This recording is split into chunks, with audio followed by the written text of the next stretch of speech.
Okay, तो हम पहले चलते हैं माई एसक्यूएल वर्क बेंच पर, माई सीक्वल वर्क बेंच, और ये डायरेक्ट माई सीक्वल की ऑफिशियल वेबसाइट पे माई सीक्वल वर्क बेंच आ चुका है।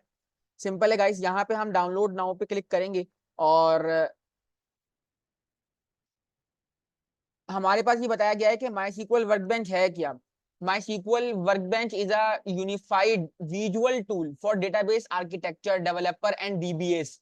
यानी कि आपके लिए जो विजुअल टूल बनाया गया है ना ऑफिशियल माई सीक्वल की तरफ से, वो माई सीक्वल वर्कबेंच है, जिसपे आप लोग जो है ना, आपको विजुअली डेटाबेस कैसे क्रिएट होता है, कैसे आर्किटेक्चर नजर आता है, जो आप बाकायदा ऑफिशियल काम करते हो, वो माई सीक्वल वर्कबेंच वो टूल है।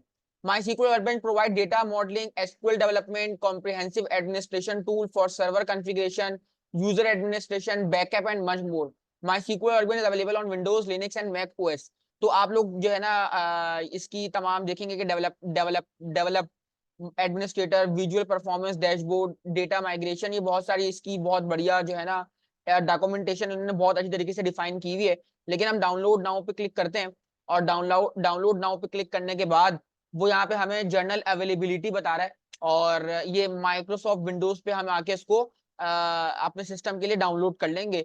और गो टू डाउनलोड पेज, और डाउनलोड हमारे पास है 64 बिट के लिए, और ये इंस्टॉलर है, इसको हम डाउनलोड कर लेंगे। जैसे हम डाउनलोड करेंगे तो वो डाउनलोड होने लग जाएगा। और क्या कहते हैं, no thanks just start my download, आपको लॉग इन करने की जरूरत नहीं है, डायरेक्ट वो डाउनलोड करना स्टार्ट हो जाएगा। लेकिन अभी हम इसको रोक देते हैं गाइस, इसको अभी हम रोक देते हैं, अभी हम इसको नहीं कर रहे क्योंकि ऑलरेडी मेरे पास मौजूद है। सिंपल है। तो अभी हम यहाँ पे आके वर्क बेंच लिखते हैं, माई सीक्वल वर्क बेंच 8.0 सीई, ठीक है भाई। और इसको ओपन कर लेते हैं, तो हमारे पास माई सीक्वल वर्क बेंच जो है ना वो ओपन हो जाएगा। और ये इसका इंटरफेस है, welcome to my SQL work bench, ठीक है। और ये बताया हुआ है कि my SQL work bench is the official graphical UI tool for my SQL. अगर आपसे पूछ ले कि आप माई सीक्वल किस पे प्रैक्टिस कर रहे हो, तो आपको बताना चाहिए कि हम जो है ना माई सीक्वल वर्क बेंच पे कर रहे हैं, ना कि पीएचपी में एडमिन पे। अच्छा, हम आपको पीएचपी में एडमिन पे क्यों करवाते हैं गाइस? पीएचपी में एडमिन पे इसलिए करवाते हैं क्योंकि आगे चल के वही एडमिन पैनल आपने इस्तेमाल करना है अपनी पीएचपी के साथ। अगर पीएचपी में कोई डेटाबेस टेबल वगैरह हम तमाम चीजें देख रहे होते हैं, या कोई भी मैनेजमेंट हो रही होती है, वो हम पीएचपी में एडमिन पे देख रहे होते हैं। यहाँ पे इनका इसका साथ कोई कनेक्शन नहीं है पीएचपी का। बात समझ आ रही है? तो उसका इंटरफेस समझना और उस पर प्रैक्टिस करना ज्यादा फायदेमंद होता है एज कम्पेयर टू दिस। लेकिन जाहिर सी बात है, जो ऑफिशियल टूल है अगर उसको ही हमने नहीं देखा तो फिर फायदा क्या? मतलब जो ऑफिशियल चीज है उसको देखना जरूरी है। लेकिन वो भी हमारे पास मेन एडमिन पैनल है जो आपको ज़ैम्प सर्वर प्रोवाइड करता है, ठीक है। तो ये वाला सिनेरियो, इसमें क्या करना पड़ता है, पहले आपको कनेक्शन बिल्ड करना पड़ता है। पहले आपको कनेक्शन बिल्ड करना पड़ता है, और कनेक्शन बिल्ड करने के लिए देखो मेरे पास एक ऑलरेडी कनेक्शन है अब्दुल वहाब आमिर के नाम से, जो मैंने लास्ट टाइम बनाया होगा। मैं राइट क्लिक करके इस पे इसको कर देता हूँ डिलीट कनेक्शन, ताकि ये क्या हो जाए, अब ये मेरे पास यहाँ पे ओपन होता है, ठीक है। MySQL workbench could not detect any MySQL server running. This means that MySQL is not installed or is not running. आप बताओगे मुझे कि MySQL तो बोल रहा है कि कोई कनेक्शन मुझे नहीं मिल रहा, और इसका मतलब है कि MySQL रन। तो अब बताओ उसका इसके क्या हमें क्या करना चाहिए इसको रन करने के लिए या इसको कनेक्ट करने के लिए? PHP सही बोल रहे हो, लेकिन थोड़ा और करीब आ जाओ। क्या नाम है? पैनल पैनल याद करो, जैम सर्वर। हमें जैम सर्वर ओपन करेगा, वालेकुम अस्सलाम। हमें जैम कंट्रोल पैनल ओपन करना पड़ेगा, और जैम कंट्रोल पैनल के अंदर हमारे पास आपको पता है कि आपको माई सीक्वल दी जाती है, ठीक है। तो ये देखो हमने माई सीक्वल यहाँ पे क्या कर लेनी है, ओपन कर लेनी है। अब हम आएंगे गाइस, और अब हम यहाँ पे आके एक कनेक्शन बिल्ड करेंगे, और ये प्लस का आएंगे, आ जाओ। ये प्लस का आएंगे, अब इस पे क्लिक करेंगे, और क्लिक करने के बाद हमें यहाँ पे लिखना है सेटअप न्यू कनेक्शन, ठीक है गाइस। और यहाँ पे आके कनेक्शन का नाम देना है, जैसे कि हमारी कनेक्शन का नाम हो सकता है, हमारी क्लास का नाम PR2-2022-07B, ये हमने कनेक्शन का नाम दिया। होस्ट नेम देखो, आप याद है कि आपका जो सर्वर लिखा हुआ आता था उसका जो यूआरएल था, जो आईपी एड्रेस था वो यही था, सही है। हमारी पोर्ट हमें ये बता रही है 3306। हमारा यूजर नेम कौन है? रूट। और हमारा एक पासवर्ड है गाइस, दो दो केस है कि हम पासवर्ड रखें और ना रखें पासवर्ड। क्योंकि अगर मैं आपको बताऊं कि अगर हम विंडो ई प्रेस करते हैं, और विंडो ई प्रेस करने के बाद अपने लोकल डिस्क सी पे आते हैं, और से देखिएगा प्लीज, और लोकल डिस्क सी पे आने के बाद जैम सर्वर पे चलते हैं, और यहाँ पे आते हैं पीएचपी में एडमिन पे। क्या कहाँ आते हैं? पीएचपी में एडमिन पे आते हैं, सही है। और पीएचपी में एडमिन पे आने के बाद यहाँ पे ना एक फाइल जिसका नाम है कन्फिगर इंक डॉट पीएचपी, जो कि पीएचपी सोर्स फाइल है। पी कन्फिग कन्फिगरेशन जो होती है इंक डॉट पीएचपी, अगर हम इसको ओपन कर लेते हैं वीएस कोड में, ठीक है, तो यहाँ पे आपको दो सूरत हाल नजर आएंगी। आप आओगे और आप आके देखोगे गाइस, तो आपको यहाँ पे कुछ चीजें नजर आएंगी, और वो चीजें जो है ना बहुत ही मजेदार हैं। ये आपको बताता है कि हमारे पास गाइस कुछ ना ऑथेंटिकेशन टाइप्स हैं, और वो ऑथेंटिकेशन टाइप क्या है कि हमारा जो है ना यूजर नेम कौन है, पासवर्ड क्या है, एक्सटेंशन क्या है, माई एस क्यू आई, ठीक है। और क्या कहते हैं, होस्ट कौन है हमारा, देखो यहाँ पे ये हमारा सर्वर नेम है। आईपी4 एड्रेस इस्तेमाल करते हैं, जिसको हम इंटरनेट प्रोटोकॉल कहते हैं। और टीसीपी हम इसको इस्तेमाल कर रहे हैं। कनेक्शन टाइप जो हमारी क्या है, टीसीपी कनेक्शन टाइप है। तो यहाँ पे भी हमें देखो वही काम करने को आप दिया गया है, और बताया गया है कि देखो होस्ट नेम क्या है, यूजर नेम क्या है, पासवर्ड अभी कुछ नहीं रखना, मैं इसको क्लियर कर देता हूँ। और डिफॉल्ट स्कीमा अभी हम नहीं रख रहे, और हम इसको जो है ना ओके पे क्लिक करते हैं, ठीक है। और ओके पे क्लिक करने पे हमारा जो कनेक्शन है वो यहाँ पे बिल्ड हो जाएगा, ठीक है। अब आपने इस पे क्लिक करना है, और क्लिक करने के बाद ये बोलेगा भाई देखो कनेक्शन वार्निंग और कंटिन्यू एनीवे। और जैसे ही मैं कंटिन्यू करूंगा तो मेरे पास यहाँ पे मेरा ये इंटरफेस ओपन हो जाएगा कनेक्शन बिल्ड करने के बाद। और ये कनेक्शन अगर यहाँ पे तुम कोई पासवर्ड रखते हो, यहाँ पे कोई पासवर्ड रखते हो गाइस, तो तुम्हें वो वहां पे पासवर्ड सेट करना पड़ेगा, देन आपका कनेक्शन बिल्ड होगा। तो कनेक्शन आपका इस फाइल के साथ, पीएचपी माय एडमिन के साथ कनेक्शन बिल्ड हो रहा है, जो कि कहाँ मौजूद है, जो कि आपके जैम सर्वर के अंदर पीएचपी में एडमिन में मौजूद है, क्योंकि ये सारा का सारा काम पीएचपी में एडमिन का है। तो इस सब गौर से देखते रहिएगा। अब गाइस मेरे पास ये है ऑफिशियल इंटरफेस, जो कि अब देखो यहाँ पे सारे देखो, जैसे मैं पीएचपी में एडमिन से क्यों कनेक्ट हुआ, क्योंकि पीएचपी में एडमिन से कनेक्ट होने पे मुझे वो तमाम डेटाबेसेस नजर आएंगे जो मैंने प्रीवियस क्लासेस में बनाए हुए थे। याद आ रहा है आपको? ये देखो मैंने 07B के नाम से बनाया था, इसमें एक टेबल मौजूद होगा। हाँ, अच्छा ये बड़ा नहीं हो सकता, चलो देखें। टेबल है, टेबल में एम्प्लॉइज है, और एम्प्लॉइज में हमारे पास कॉलम, जितने भी कॉलम मैंने बनाए थे यहाँ पे मौजूद हैं। बात समझ आ रही है गाइस? और ये सारा डेटा मौजूद है। जैसे सपोज हम इसको देखना चाहते हैं, जैसे कि मेरा 07B है, इसको हम देखना चाहते हैं, तो हम यहाँ पे आते हैं। ये देखो यहाँ पे अभी कुछ मौजूद नहीं होता, ये खाली होता है। यहाँ पे तमाम स्कीमास होते हैं। अच्छा, यहाँ पे हम अपने डेटाबेस को स्कीमास का नाम देते हैं। किसका नाम देते हैं? स्कीमा का नाम देते हैं। अगर मैं आपको बताऊं कि स्कीमा क्या है, और तो स्कीमा जो है ना हमारे पास डेटाबेस ही होता है। अगर हम जनरल डेफिनेशन देखना चाहें इसकी, तो गाइस डेटा स्कीमा जो है ना वो हमारे पास, डेटाबेस जो है वो हमारे पास database schema is a structure of a database described in a formal language supported typically by relational database management system। ये जनरल एप्लीकेशन जनरल बता रहा है। हम एक काम करते हैं, इसको यहाँ पे इन एसक्यूएल कर देते हैं ताकि थोड़ा सा स्पेसिफिक हो जाए, ठीक है। तो schema is the list of logical structure of data. A database user owns the schema which has the same name as the database manager। तो हमारे पास जो है ना हम अभी एसक्यूएल सर्वर या फिर जो ये इस्तेमाल कर रहे हैं वर्कबेंच, इसमें हमारे डेटाबेस का जो पूरा स्ट्रक्चर होता है उसमें भी हम बकायदा डेटा को पूरा वो कर रहे होते हैं, लॉजिकल स्ट्रक्चर ऑफ डेटा, ठीक है। उसमें हम जो है ना गाइस प्लीज जगह पे बैठो, जगह पे बैठो। तो हमारे पास जो है ना ये स्कीमा कहलाते हैं तमाम डेटाबेसेस। तो यहाँ पे आके ना हमारे पास यहाँ पे लिखा हुआ है create a new SQL tab for executing queries. जैसे हम वहां पे जाके एसक्यूएल पे क्लिक करते हैं ताकि हम एसक्यूएल की क्यूरीज लिख सकें, तो यहाँ पे जाके हमें प्लस के साइन पे क्लिक करना पड़ेगा। देखो लिखा हुआ है एसक्यूएल। अगर मैं इस पे होवर करूं तो आपको नजर आएगा कि लिखा हुआ है create a new SQL tab for executing queries. तो मैं इस पे क्लिक कर दूंगा तो यहाँ मेरे पास एसक्यूएल की फाइल खुल जाएगी। अब यहाँ पे मैं कुछ भी कर सकता हूँ, यानी कि क्यूरी लिखूंगा मुझे रिजल्ट मिलेगा। अब हम कोई क्यूरी लिख के देखते हैं, और अल्लाह हमारी मदद करे। तो मैंने यहाँ पे क्यूरी लिखी यूज, और अपने जो है ना उसका नाम लिखा, टेबल का नाम, सॉरी स्कीमा का नाम 07B क्लास। और मैंने बोला सिलेक्ट ऑल फ्रॉम, यही लिखते हैं ना guys, select all from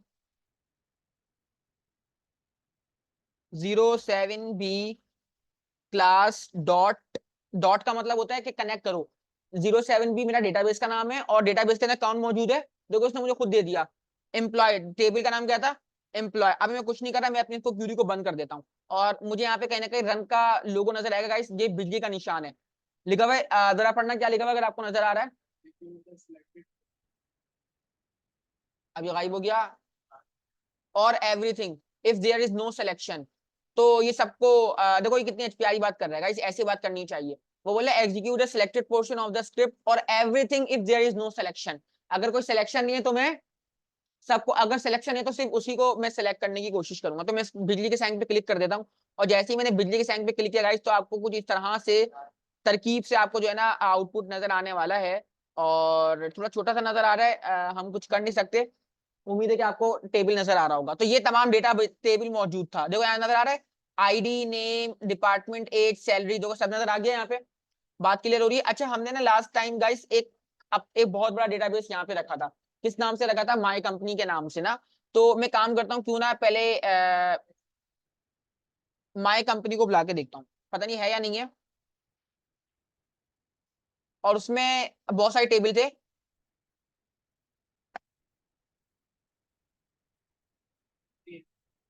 my company यहाँ पे मुझे दे रहा है, देखो बच्चों, माई कंपनी डॉट। अच्छा हम यहाँ पे क्यों ना सर्च करके देख लें अगर माई कंपनी है तो। अच्छा माई कंपनी है गाइस, माई कंपनी है और माई कंपनी में टेबल है, देखो टेबल बहुत सारे नजर आ रहे हैं आपको सारे। और माई कंपनी डॉट और ठीक है भाई, और माई कंपनी डॉट कस्टमर्स, ठीक है भाई, कस्टमर्स वो हमें दे देगा अगर मौजूद होगी। और अब मैं बिजली के साइन पे क्लिक करता हूँ तो यहाँ पे देखो तमाम रिकॉर्ड मेरा नजर आ रहा है आप लोगों को। बात समझ आ जाएगा इसके ये कैसे काम कर रहा होता है, और बड़ा ये खूबसूरत तरीका है। और इसको हम जरा छोटा सा कर सकते हैं। और छोटा सा करने के बाद आप ये क्यूरी है इस बॉक्स को भी थोड़ा सा ऊपर नीचे कर सकते हो ताकि आपको रिकॉर्ड तरीकीब से नजर आए। सिंपल। अच्छा भाई अब हम क्या करने वाले हैं गाइस, अब हम ना यहाँ पे थोड़ा काम शुरू से करने वाले हैं और आपको मैं, अब सब काम नॉर्मल है जैसे हम नॉर्मली कर रहे थे, तो वो रिकॉर्ड हमें नजर आएगा। जैसे कि आपने यहाँ पे बोला प्लीज गाइस देखते रहें, और से देखते रहिए प्लीज। आपने यहाँ बोला कि भाई मुझे जो है ना select all from my company dot customer, और यहाँ पे आप वेयर की कंडीशन लगाओ, WHERE where.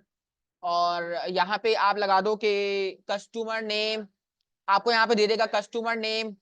Guys please please 4 लोग प्लीज, आखिर के 4 लोग देखो देखो देखते रहो। वेयर कस्टमर नेम लाइक, और यहाँ पे मैंने जो है ना इसको बोला कि भाई कहीं भी मेरे पास ए का कीवर्ड आ रहा हो तो आपने मुझे वो दिखा देना है। मैंने इस पे क्लिक किया तो यहाँ मुझे वो रिजल्ट दिखा देगा, और जहां जहां ए आ रहा होगा। लेकिन मैंने कहा ये तो बहुत सारे होगा, जहां जहां ए आ रहा है जिनके एंड में ए हो वो दिखाओ।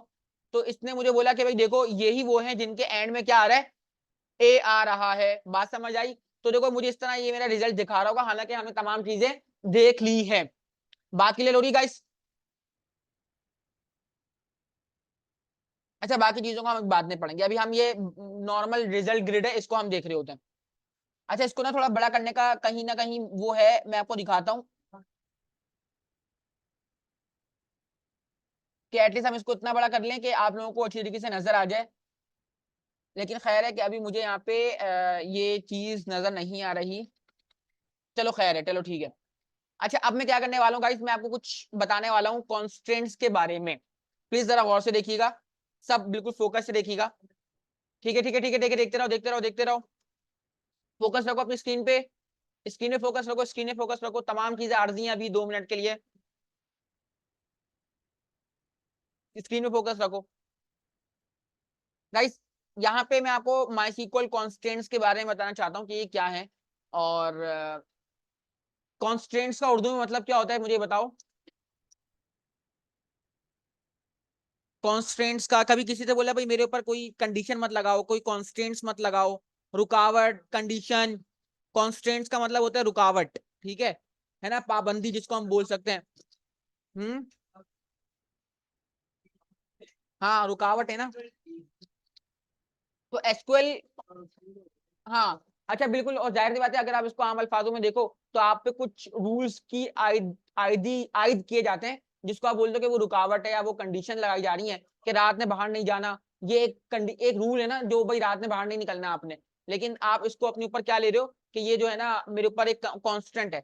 तो हमारे पास क्या होता है गाइस, इसी तरह हम भी कुछ कांस्टेंट डिसाइड करते हैं अपने टेबल के ऊपर, अपने टेबल के डेटा पे, यानी कि use to specify rule for data in a table, constraint are used to limit the type of data that can go into the table. यानी कि जो टेबल के अंदर डेटा जाता है, जब डेटा हम इंसर्ट कर रहे होते हैं, टेबल अपना क्रिएट कर रहे होते हैं, तो जो डेटा टेबल में जा रहा होता है उस पर लिमिट लगा देना। This ensures the accuracy and reliability of the data in the table.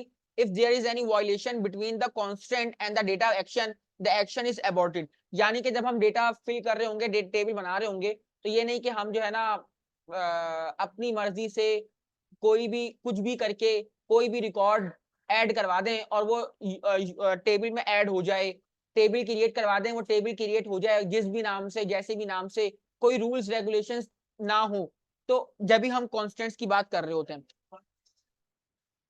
Violation से मुराद ये है कि हमारे पास, अभी मैं आपको बताऊंगा, जैसे कि ये अगर मैं इस पे आऊँ आपको बताऊंगा कि अभी हमारे पास ना वॉयलेशन कुछ इस तरह की होगी कि आपने बोला कि भाई मैं एक फॉर्म बना रहा हूँ, एक टेबल बना रहा हूँ, उसमें जो है ना मेरा जो रिकॉर्ड आना चाहिए वो सिर्फ और सिर्फ 18 साल के बाद वाला रिकॉर्ड आना चाहिए, क्योंकि मैं जिस तरकीब का बना रहा हूँ उसमें एज लिमिट ये होनी चाहिए।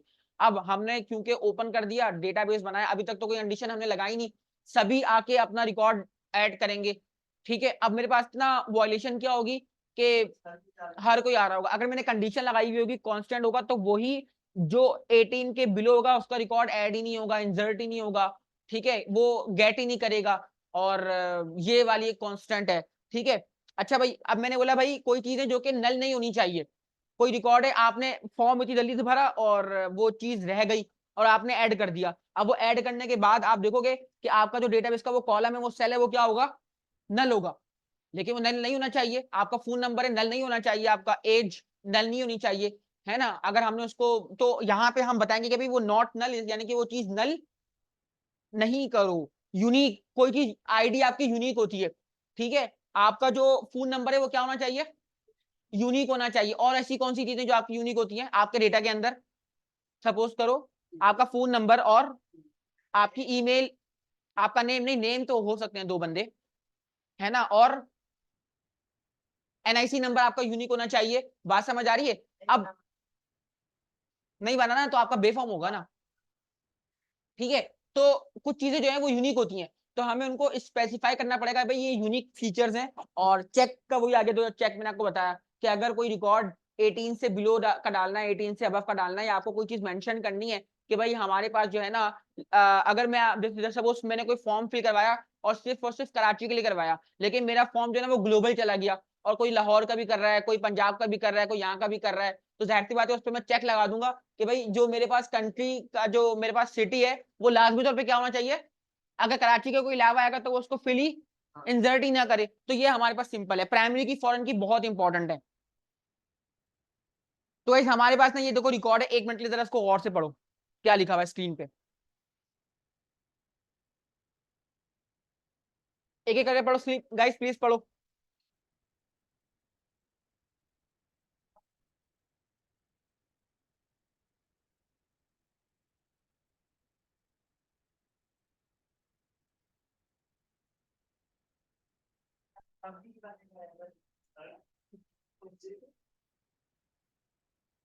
अब हम एक एक करके इसको देखेंगे तो आपको समझ में आएगा कि नॉट नल से क्या मुराद है। गाइस जरा ये 1 मिनट के रिकॉर्ड देखिएगा, मैंने इसको कहीं से कॉपी की है, लेकिन आपको समझाने के लिए। अब ना एक बहुत बड़ा रिकॉर्ड है गाइस, और इसमें कुछ जो है ना इंडियंस लोग हैं, और अगर हम कांस्टेंट नहीं रखते तो आप लोगों ने देखना है गाइस कि यहाँ पे यूजर ने बहुत सारी गलतियां की हुई हैं। पहले आप लोग आइडेंटिफाई करो कि उसमें कौन कौन सी गलतियां हैं, और आईडी नहीं है, और चीजें देखो, किसी का फोन नंबर मैच हो रहा है, फोन नंबर डुप्लीकेशन आ रही है, और सलमान खान की जेंडर। अब देखो ये एक रिकॉर्ड है, और इस रिकॉर्ड में आपको कुछ कंफ्यूजन नजर आ रही होगी। अब वो कंफ्यूजन जो है ना वो ये है कि एज जो है ना, यहाँ पे अगर हमने कोई एज लिमिट दी हुई थी, वो एज लिमिट को यहाँ पे क्रॉस नहीं किया उसने ना, यानी कि अगर हमें कहा है कि भी 18 से अबव होनी चाहिए, या फिर कोई रिकॉर्ड होना चाहिए 17 से अबव, तो ये देखो यहाँ पे इसने कम एज दी हुई है 17, ये तो हम खुद से सपोज कर रहे हैं आपको बताने के लिए। दूसरा बात ये कि यहाँ पे फोन नंबर क्या होगा, सेम हो गए। तीसरी बात ये कि यहाँ पे कुछ चीजों को नल नहीं होना चाहिए, यानी कि नल नहीं होना चाहिए। नल का मतलब है खाली, ठीक है। अब आपकी देखो आईडी कभी खाली नहीं हो सकती, क्योंकि आईडी से तो यूजर रिप्रेजेंट होता है। अगर वो आईडी खाली छोड़ दी गई तो मसला है। दूसरी चीज नॉट नल, आपका जो जेंडर का जो सेल था ये नल रह गया, ठीक है। तो ये जो एक कॉन्स्टेंट है नॉट नल, ये चीज स्पेसिफाई करेगा कि आपका जब भी रिकॉर्ड इंसर्ट किया जाएगा तो वो चीज नल कंसीडर नहीं की जाएगी, एक्सेप्ट नहीं की जाएगी। तो नॉट नल इसको स्पेसिफाई कर रहा होता है कि आपका कोई सेल क्या ना रहे, नल ना रहे। फिर आगे आ जाओ, आगे आने पे आपको नजर आया कि भाई देखो हमने एक चेक लगाना था एज पर कि आपकी एज जो है वो 18 से अबव होनी चाहिए। लेकिन अगर कांस्टेंट नहीं थे, विदाउट कांस्टेंट था, तो यानी कि कोई भी आके अपनी एज किसी भी तरीके से फॉर्मेट से रख सकता है। और हमारे पास फोन नंबर जो है वो क्या होना चाहिए था, यूनिक, और आईडी भी क्या होनी चाहिए थी। अच्छा एक तो नॉर्मल था कि हम यहाँ पे इसको नॉट नल देना चाहते हैं कि भी नल भी ना हो, है ना, लेकिन यूनिक भी हो। सही है। ये नहीं कि दो दो सेम नंबर, दो सेम आईडीज एक साथ कॉल कराई जा रही हो, एक साथ आइडेंटिफाई की जा रही हो, और हमारा डेटाबेस को एक्सेप्ट भी कर ले कि तुम दोनों का फोन नंबर सेम है। तो ये वाला सिनेरियो है। और कुछ चीजें आपको नजर आएंगी गाइस के डिफॉल्ट। डिफॉल्ट का मतलब होता है कि आपको पता है कि अगर मैं चाह रहा हूं कि भाई ऑलरेडी डिफॉल्ट चीजें हैं, जैसे कि यहाँ पे ये आगरा के लिए इन्होंने बनाया हुआ है, तो हम बाय डिफॉल्ट जो है ना ये आगरा रख सकते हैं। तो जब भी इंसर्जन होगी तो वो बाय डिफॉल्ट जो है ना वो ऐड करके रखेगा आगरा को। सिंपल है। और ये हमारे पास जो है ना है, और इसको हम देख रहे होते हैं गाइस। तो हम यहाँ पे क्या करते हैं, जब भी हम अपना टेबल क्रिएट कर रहे होते हैं, टेबल क्रिएशन पे हम ये काम कर रहे होते हैं। जब अपना टेबल क्रिएट करते हैं तो हम ये लगाते हैं। जैसे कि हम कैसे करते थे नॉर्मली बाय डिफॉल्ट, मैं यहाँ पे आईडी और इंटीजर लिखता था ओनली। मैं यहाँ पे नेम वारचार और उसको लिमिट देता था, age integer, gender varchar, phone varchar, city varchar, यहाँ तक कोई मसला। अब हम यहाँ पे इसी के आगे आके कॉन्स्टेंट ऐड करेंगे कि अगर मैंने बोला कि नॉट नल और यूनिक, इसको बोला नेम जो है वो नॉट नल होना चाहिए, एज नॉट नल, और चेक लगाया इसके ऊपर किसका, एज जो है वो 18 से अबव होनी चाहिए। जेंडर पे मैंने नॉट नल लगाया, फोन पे नॉट नल और यूनिक लगाया, सिटी पे मैंने नॉट नल और लगाया, डिफॉल्ट क्या कर लो। तो ये ज्यादा कुछ खास नहीं है, बस हमें इस चीजों को स्पेसिफाई करना होता है कि भाई ये काम है, ये काम है। तो हम नॉर्मली अपना डेटाबेस क्रिएट करते हैं, और जो है ना नॉट नल को यहाँ पे मैंने डिफाइन किया है, और इसी तरह मैंने यूनिक को डिफाइन किया है। और अब हम एक एक करके इसको प्रैक्टिकल देखते हैं। यहाँ मैंने चेक को डिफाइन कर दिया, इसी तरह यहाँ पे जो है ना डिफॉल्ट को डिफाइन कर दिया। तो अब हम इसको चेक करते हैं, ये मैं आप लोगों से शेयर कर दूंगा। तो गाइस हमें काम क्यों ना करें, हम एक जो है ना नया स्कीमा क्रिएट करते हैं,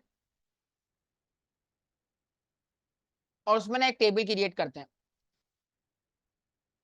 और मैंने आया, मैं यहाँ पे आके एक नया स्कीमा क्रिएट करता हूँ। अच्छा जब भी आपको एक नया स्कीमा क्रिएट करना होगा तो प्लीज जरा गौर से देखना, प्लीज प्लीज। हाँ भाई, क्या बातें करने लगे हो।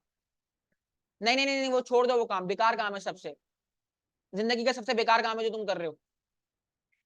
हाँ हाँ, ये अहम काम है जो मैं करवा रहा हूँ। हैं, सीवी ले रहे हो, हम तुम्हें बना के देंगे ना 3 मिनट में सीवी, प्लीज अपना फोकस रखो। अच्छा गाइस देखें प्लीज, सब और से देखिए। यहाँ पे अगर हमें एक डेटाबेस क्रिएट करना होता है तो हमें यहाँ पे पहले जो क्या करना होता है गाइस, पहले अपना ना अपना ये लिखा हुआ है create a new schema in the connected server. मतलब आपका जो सर्वर है इसमें एक न्यू स्कीमा बनेगा। इसका इंटरफेस थोड़ा सा वो है तो आपको समझना है। और ये देखो यहाँ पे लिखा हुआ है क्या कहते हैं, डेटाबेस और सर्वर। और यहाँ पे भी हम क्रिएट कर सकते हैं अपने सर्वर को, लेकिन बेहतर है कि हम यहीं पे आए और यहीं पे क्रिएट करें, क्रिएट अ न्यू स्कीमा। मैंने ना इस पे क्लिक कर दिया, और जैसे ही मैंने इस पे क्लिक किया तो यहाँ पे हमें बोल रहा है कि भाई ये स्कीमा बना सकते हो, और यहाँ पे हम इसका नाम मेंशन करना है। जैसे कि मैंने यहाँ पे आके स्कीमा का नाम मेंशन करता हूँ, जस्ट सपोज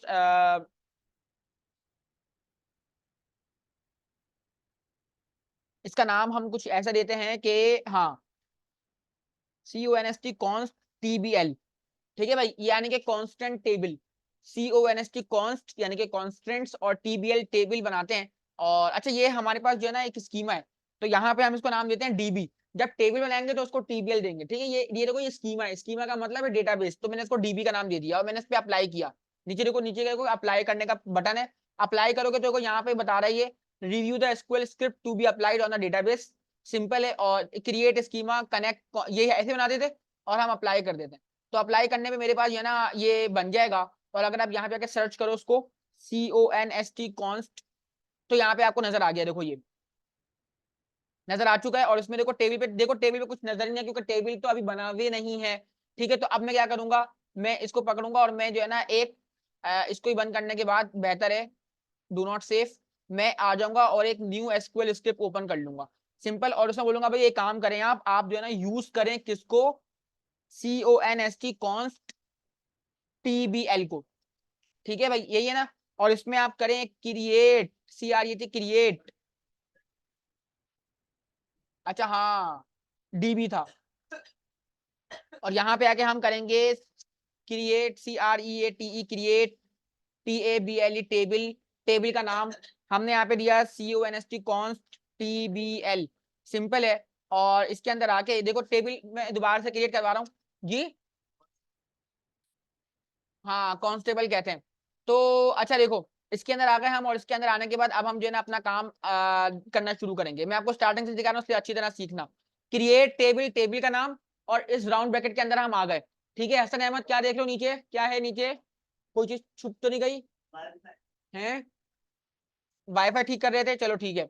अब यहाँ पे आके हम क्या करते थे गाइस, यहाँ पे आके हम उसको एक आईडी देते थे सिंपल, और आईडी में देते थे एक इंटीजर के, भाई ये मेरा कॉलम है पहला और ये इंटीजर है। चाहो तो आप इसको जो है ना कोई वो प्रोवाइड कर सकते हो लिमिट, मैंने कहा भाई इसकी जो लिमिट है वो 5 होनी चाहिए, जस्ट सपोज, सिंपल है। और ये मैंने एक टेबल क्रिएट किया। इसके बाद में आता था यहाँ पे, और यहाँ पे आके कॉमा देता था, और यहाँ पे मैं देता था नाम, और उसको मैं देता था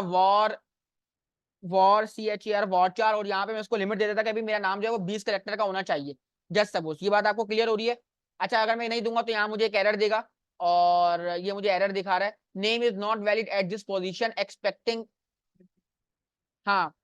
तो हम यहाँ पे अब मैं वो लगाना चाह रहा हूँ, मैं आपको बता रहा हूँ। तो हम नॉर्मली डेटाबेस ऐसे क्रिएट कर रहे थे, लेकिन अब हम चाह रहे हैं कि हमारी जो आईडी हो उस पर हम कांस्टेंट अप्लाई कर दें। तो यहाँ पे आके हम लिख देते हैं नॉट, और NULL null, not null, simple है। और यहाँ पे आके लिख देते हैं UNIQUE यूनिक, नॉट नल और यूनिक।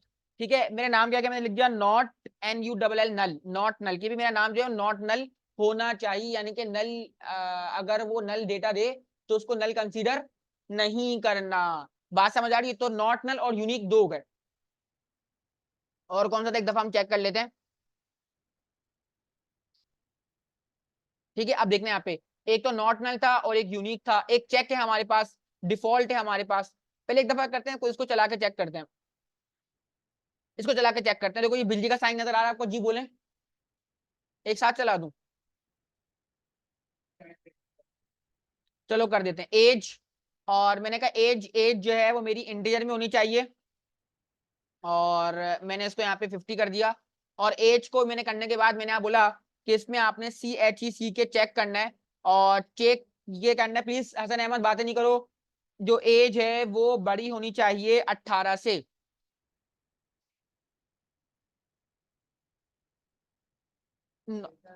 इक्वल भी आएगा। अच्छा मैं एक दफा ना इसका वो सिंटेक्स चेक कर लेता हूँ, शायद मुझे थोड़ी गड़बड़ लग रही है। CHE check in my SQL, ठीक है। और हम इसको एक दफा सिंटेक्स चेक कर लेते हैं गाइस, और ये जल्दी से खुल जाए हमारे पास। अच्छा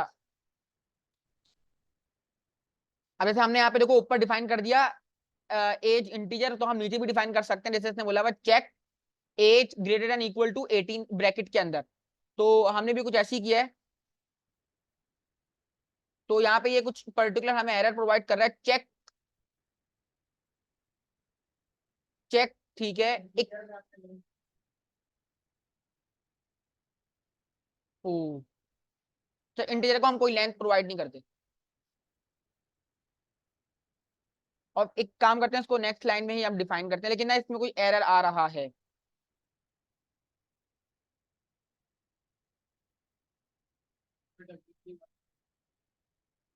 अच्छा check age greater than equal to 18।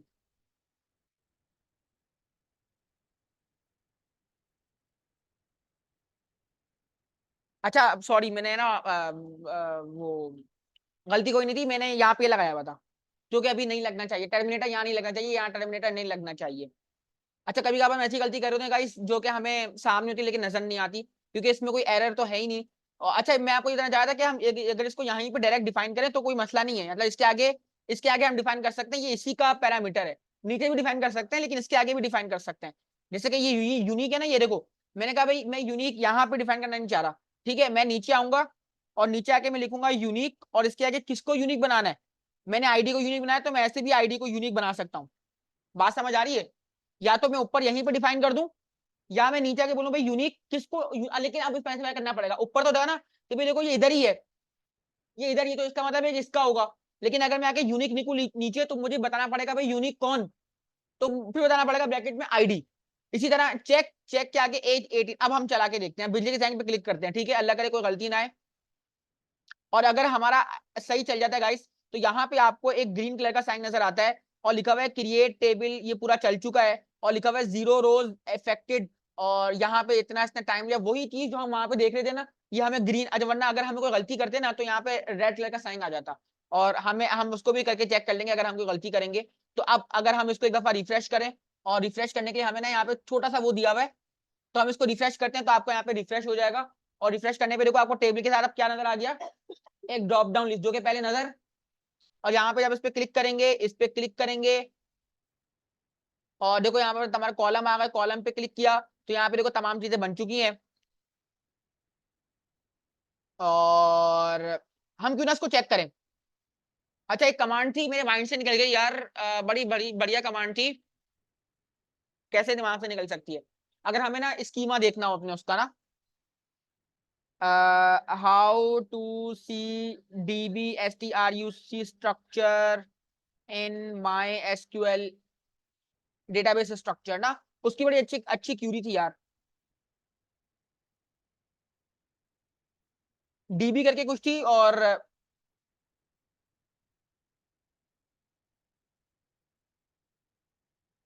Describe, describe थी। लेकिन डिस्क्राइब हम कैसे लिखते थे,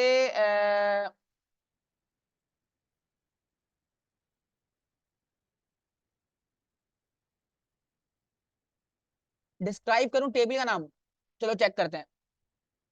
अब जैसे क्योंकि मैं इसको एक काम करता हूँ यहाँ पे, क्यों ना एक और मैं क्रिएट करूँ ताकि हम बाद में करें, और मैंने यहाँ पे लिखा CRIBE डिस्क्राइब, और डिस्क्राइब के बाद मैंने यहाँ पे अपना टेबल का नाम दे दिया कॉन्स्ट और TBL, सिंपल है, और मैं बिजली के थैंक पे क्लिक कर देता हूँ। और जैसे ही आप लोग देखोगे वो बिल्कुल सही कमांड थी। अब आप लोगों को नजर आएगा कि यहाँ पे मेरे पास आप लोग देखोगे कि फील्ड टाइप नल प्राइमरी और की डिफॉल्ट एक्स्ट्रा, देखो आईडी नेम एज, ठीक है भाई, और आईडी के आगे जो भी टाइप थी नजर आ गई।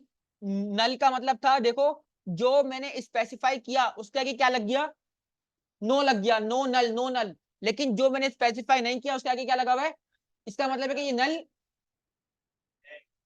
हो सकता है, या इसका मतलब है कि ये नल अगर आएगा तो हम इसको नहीं रोकेंगे। समझना, नो नल का मतलब क्या है कि ये नल नहीं हो सकता। अच्छा, और इसको जो है ना देखो ये तो ये बाय डिफॉल्ट नल, नल यहाँ पे हमें दिया हुआ है डिफॉल्ट वैल्यू, के डिफॉल्ट वैल्यू नल ही होती है, कि अगर हमें कोई स्पेसिफाई नहीं करेगा तो बाय डिफॉल्ट क्या रखेगा।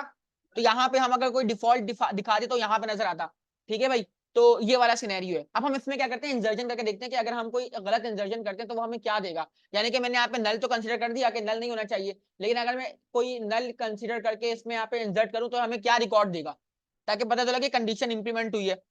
तो अब प्लीज देखना गौर से। अब हम सिंपल जैसे इंसर्ट करते हैं ना, रिकॉर्ड इंसर्ट करते हैं, मैंने कहा यूज अपने सर्वर का नाम लिखता हूँ, सर्वर का नाम मेरा है CONST कॉन्स्ट DB। और जल्दी से हम इंसर्ट की क्यूरी देखते हैं, इंसर्ट इन टू, है ना भाई, क्या क्या क्यूरी थी बताओ आलियान, इंसर्ट की क्यूरी क्या थी, मैं भूल गया हूँ। इंसर्ट इनटू, किसका नाम, आलियन किसका नाम, हाँ हाँ हाँ, कौन कौन, शफीक कौन, बोलो बोलो, हाँ भाई,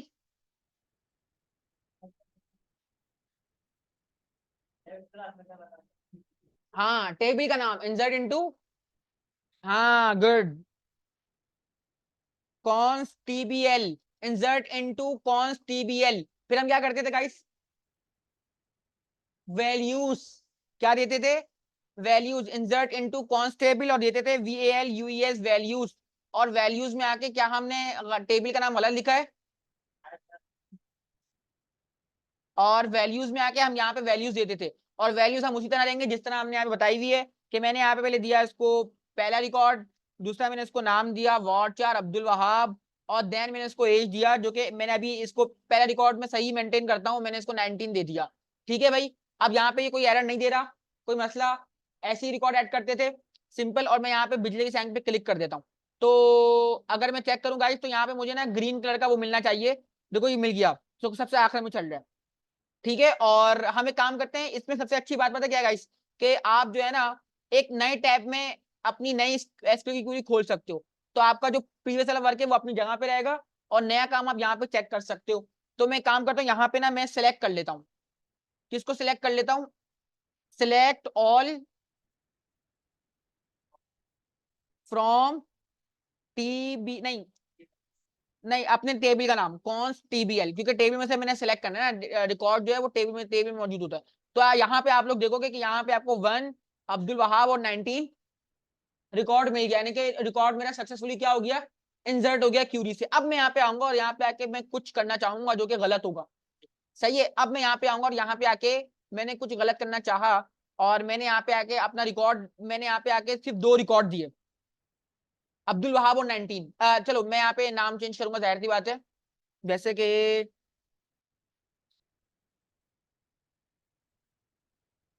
पहले मैं अभी मैं एक ही करके चेक करूंगा, और मैंने अभी सही एज दी, मैंने 21 दी, मतलब 18 से अब बिलो नहीं दे रहा, मैं एक एक करके चेक करेंगे। मैंने यहाँ पे आईडी नहीं दी, और यहाँ पे आके मैं इस क्यूरी के एग्जीक्यूशन पे क्लिक करता हूँ, तो यहाँ पे अब नजर आएगा कि भाई cross column count does not match value count at row number 1, यानी कि ये बोल रहा है कि आपके पास जो आपके कॉलम का काउंट है, यानी कि जो आपने यहाँ पे कॉलम का काउंट ऐड करवाया है आईडी नेम एज, यहाँ पे उसको क्या नहीं किया जा रहा, काउंट नहीं किया जा रहा है, इसमें कोई गड़बड़ है, यहाँ पे आप ये नहीं कर सकते। अच्छा भाई, तो मैं काम क्यों ना करूं, मैं काम करता हूं अपने टेबल के आगे, अपने टेबल के आगे मेंशन कर देता हूं कि भाई यहाँ पे तुमने नेम, अब देखने यहाँ पे क्या होगा, कुछ गलती भी हो सकती है लेकिन हम चेक करेंगे, नेम और एज। अब काउंट सही हो गया, 2 यहाँ और 2 वहां, पहले क्या था 3 यहाँ और 2 वहां, क्योंकि अगर हम नहीं देते, अगर हम यहाँ पे ये नहीं देते तो मैंने आपको बताया था, तो वो खुद ब खुद क्या कर लेते, कंसिडर कर लेता है। उसके दिमाग में क्या था कि भाई यहाँ पे तुम 2 दे रहे हो, है कितने कॉलम, 3, लेकिन अब तो हमने स्पेसिफाई कर दिया कि भाई 2 ये और 2, अब तो तुम कर सकते हो, अब तुम्हारी जो कंफ्यूजन है वो हमने क्या कर दी, दूर कर दी। अब जरा हम यहाँ पे एग्जीक्यूशन पे क्लिक करते हैं, और दोबारा हमें मसला कर रहा है। अब वो हमें क्या बोल रहा है कि भाई you have an error in your MySQL syntax, check the manual, और ये पूरा एरर हमें प्रोवाइड कर रहा है कि भाई कुछ तो गड़बड़ है, कोई तो मसला है जो आप ये काम कर रहे हो और इसमें गलती आ रही है। अब मैं यहाँ पे कि अपनी आईडी को मेंशन कर देता हूँ जो मेरे मौजूद थी, आईडी नेम एज, और यहाँ पे आके अगर मैं अपनी आईडी को मेंशन करूं जो कि मेरी 2 आईडी होगी, ठीक है। अब मैं इसको चला के चेक करता हूँ, तो यहाँ पे जैसे ही मैं चलाऊंगा तो यहाँ पे वो चल जाएगी, और देखो यहाँ पे मेरे पास वो सही हो गया। और मैं जैसे ही यहाँ पे आऊंगा और इसको मैं यहाँ से रिफ्रेश करने का सीनेरियो है, तो आप लोग देखोगे मेरे पास यहाँ पे वो ऐड हो गया है, यानी कि वो मुझे मेरी कंडीशन के अकॉर्डिंगली मुझे रिकॉर्ड ऐड करने नहीं देगा।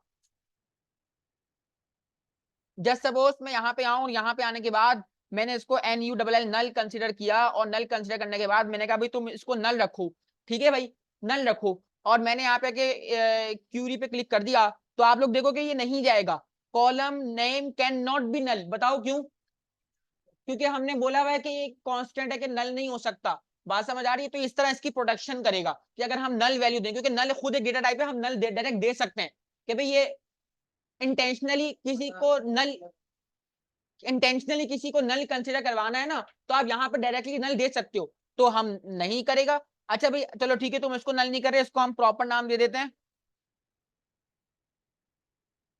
अब हम इसको एज देते हैं 15, जो कि सही नहीं है, सही है। और हम अब चलाते हैं इसको, हम क्यूरी पे क्लिक करते हैं, और बोलेगा भाई constant as fail to connect DB, वो बोल रहे हैं देखो यहाँ पे मैं बता रखिए constant constable as failed for connection DB constable, यानी कि हमें पूरा ये एड्रेस बता रहा है कि डेटाबेस का नाम, और ये जो है ना आपका जो कांस्टेंट है उसके खिलाफ है, सही है, बात समझ आ रही है? तो 15 हम इसको नहीं दे सकते, तो हम अगर हम इसको जो है ना 15 से यानी कि 18 से ऊपर देंगे तो ये हमारा रिकॉर्ड जो है ना सही रखेगा।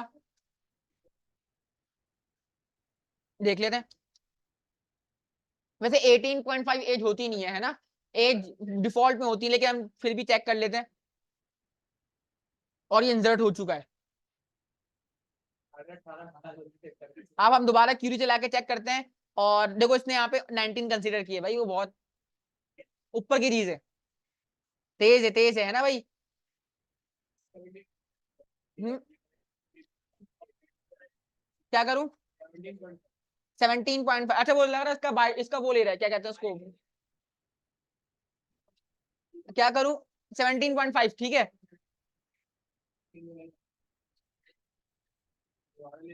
ये हो गया कंसीडर। अब हम दोबारा क्यूरी चला के चेक करते हैं। सॉरी, नहीं 18 तो हमने इक्वल लगाया था ना, सॉरी, इक्वल और ग्रेटर देन, बड़ा और बराबर, यानी कि अगर 18 हो सकता है, 18 हो सकता है। ओके, तो हमने कुछ कॉन्स्टेंट्स को देखा, नॉट नल, चेक, और अब हम मजीद देखेंगे प्राइमरी की और फॉरेन की, लेकिन कुछ देर के ब्रेक के बाद। और आप लोग इसको करें, यूज करें।